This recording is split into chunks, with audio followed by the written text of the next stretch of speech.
Hello everybody and welcome back to War Thunder. Firstly, I definitely have a cold now. It's in my throat, it's in my nose, so please accept my apologies. If I sound different in this video, I will still try to persevere on to bring you guys the latest information in War Thunder with my analysis on top of it. So what I wanted to talk about with you guys today was something that I noticed on the 1.47 dev server that I think a lot of people skimmed over. And I don't actually blame you because it wasn't mentioned in the patch notes.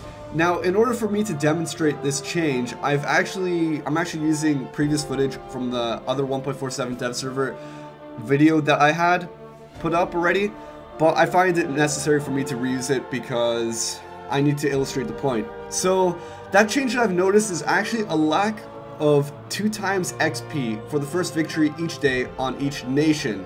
You know what I'm talking about. At the bottom of the screen, where all those tabs for each of your nations are, there's usually an icon, a 2 times icon, that represents that you can still get 2 times XP on the first victory each day with each nation. Now, if the 1.47 dev server is indicative of what's going to be coming out in the next patch, then it seems like our current system is going to be removed.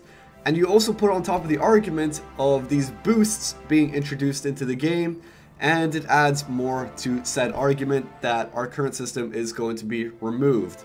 Now, I know what game companies are like, and I know what Gaijin is like. They don't tend to like to give free things away. So rather than stacking up both systems, it looks like they're going to be removing our current one, introducing this new one, and plus this new one is a method of monetization, so it's a big win-win for Gaijin. It's monetized because you can actually buy boosts for golden eagles, and also with battle trophies you can also get random chances of getting boosts out of them, but of course you have to buy battle trophies with golden eagles. So golden eagles equals money, that's monetization. It makes sense what they've done. However, they've been very silent about it, and this is kind of a bit of speculation. Maybe they won't do it. It just seems like, given the arguments I've already presented, it seems kind of likely that this is going to happen. Now, there's a few things that this can actually mean for the players. Firstly, is this a good change or is this a bad change? I know a lot of you are going to be up in arms about this straight away. However, let's talk about it reasonably first. I'm actually quite neutral about this change. I'm kind of on the fence. I think there's pros and cons to both. Firstly, I have to say that over the long term, I believe that the current system that we're working with, having 2 times XP on each nation for the first victory each day, would actually make the game less grindy over a long period. But now also consider this. With these boosts, they're more flexible. Firstly, you can use them as research boosts, or you can use them as lion boosts. Now they can also vary depending on how much they can boost up whatever research or lions that you want. They can go between 10% all the way up to, I believe, 500%. Now you can imagine if you had 500%, that would be pretty awesome. And also another thing to consider is the fact that these boosts can last either 1 game or even multiple games.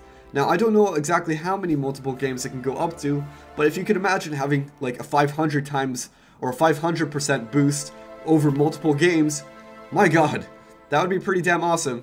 But chances are getting something like that would be kind of rare. Likewise, you could get something on the lower end scale, like 10%, and that wouldn't give you much of a boost at all. So you can already see that there's pros and cons to each of these systems. However, I think it's likely that for the average player, over the course of their career in this game, they're likely to have a more grindy experience. Although you won't feel it in the short term, over the long term, there might be a bit of an impact where you're not actually grinding up as fast as you were previous. Now, it's not necessarily a bad thing, because I think for a lot of players, especially when you're newer to the game, and even if you've been playing for a while, not as much as I have, if you've still been playing for a while, what you'll notice is that a lot of times you're kind of lacking with lions, as in you'll unlock things before you're able to purchase them. So by making the game kind of more grindy now, it keeps your lions maybe more in proportion to your research, so you'll be unlocking things when you're able to still be able to purchase them, rather than unlocking them and then waiting a while before you can actually purchase them.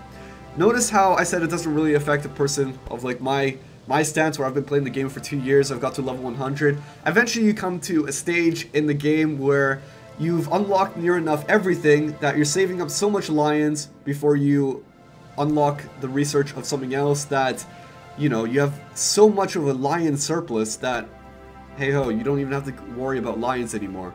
So another question to answer is, who does this benefit? The player or Gaijin? Well, firstly, it definitely benefits Gaijin because they've effectively monetized the boost system so that players can now spend golden eagles directly to get boosts or to get them through battle trophies. For the paying player, I guess it can be a nice thing because now they can get boosts on demand by getting them directly or through battle trophies. And for the free player, well, I think this is actually worse for them because the only way that they can get boosts is by getting them from daily rewards. You got a chance of getting a certain boost out of those daily rewards. Now I find it kind of surprising at the same time they didn't mention it in the patch notes, but then again I'm also not surprised because if they did, then chances are they would have got a big backlash about it. But I'm still kind of on the fence about this. I'm quite neutral. I think there's pros and cons to each system. Now there's flexibility with these boosts that are coming out. You can select what nations you want to use it on, for example. It can have varying degrees of how effective the boosts are, how many matches they can last over. So I guess there's, you know, pros and cons, and I'm quite on the fence about it. But I want to ask you guys, what do you think about this? Are you pissed off? Are you happy? Are you on the fence like me? What are your opinions about it? Feel free to leave them in the comment box below. But anyway guys, I hope you enjoyed this video, and until the next one, this is Krebs, and I'll catch you guys next time.